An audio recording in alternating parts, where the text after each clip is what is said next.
আসসালামু আলাইকুম। আশা করি আপনারা সবাই ভালো আছেন। আল্লাহর রহমতে আমরা অনেক অনেক ভালো আছি। এই তো আমার বাসার কাজের আজকে আবার বারান্দার কাজ শুরু করছে। বারান্দা এভাবে পরে করে আমরা জানতাম না। আপনাদের সাথে ভিডিওতে শেয়ার করতেছি। আমার এই ভিডিও ভালো লাগলে লাইক কমেন্ট শেয়ার করে দিবেন আর একটি সাবস্ক্রাইব। যারা ফেসবুক থেকে দেখবেন তারা ফলো দিবেন।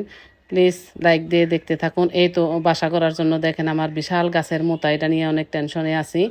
কারণ একটা বাড়ি করার জন্য যে কত কষ্ট করতে হয়, কত যে পরিশ্রম, মানুষের ঘাম জড়া পরিশ্রমে শ্রমিকরা কাজ করতেছে। আমার বাসার রুম রুম করা হইতেছে এখন, তো আমার কাছে অনেক সুন্দর লাগতেছে মাশাআল্লাহ। আশা করি আপনাদের কাছেও অনেক ভালো লাগবে, কারণ এখন রুম বাথরুম টয়লেট সব কিছুর গাঁথনি হয়ে গেছে। এখন আমাদের কাছে খুবই সুন্দর লাগতেছে। এর জন্য ভিডিওতে আপনাদের সাথে আবার শেয়ার করতেছি। আসলে আপনাদের সাথে ভিডিওতে শেয়ার না করতে পারলে যেন আমার ভালোই লাগে না। আপনাদের নিয়ে এখন আমার একটা মনে হয় পরিবার হয়ে গেছে। আপনাদের মাঝে ভিডিও ছাড়লে আমার অনেক ভালো লাগে। আপনারা দোয়া করবেন আমি যেন ভালো ভালো ভিডিও নিয়ে আপনাদের মাঝে আসতে পারি। এই তো অনেক দিন পর একটু ছাদে গেলাম। এই তো দেখেন গাছের মোতাটা সবাই মিলে উঠাতে পারছে আলহামদুলিল্লাহ। এখন একটু ছাদে যাইতেছি।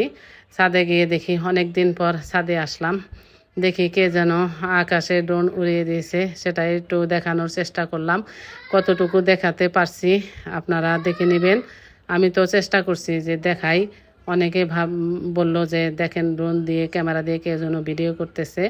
এর জন্য আমি একটু দেখানোর চেষ্টা করলাম, ভিডিওটা নিলাম। ভিডিওটা ভালো লাগলে অবশ্যই আপনারা লাইক কমেন্ট অবশ্যই শেয়ার করে দিবেন। একটু গাছপালা প্রকৃতির দৃশ্য নিলাম। আসলে গাছপালা প্রকৃতি আমাদের জীবনে অনেক বড় একটা বন্ধু, কিন্তু আমি আমার বাসায় করার জন্য অনেক বড় বড় গাছ কেটেছি, তার মুতা তো উঠালাম, সেটাও আপনাদের সাথে শেয়ার করলাম। ভালো থাকবেন, আল্লাহ হাফেজ।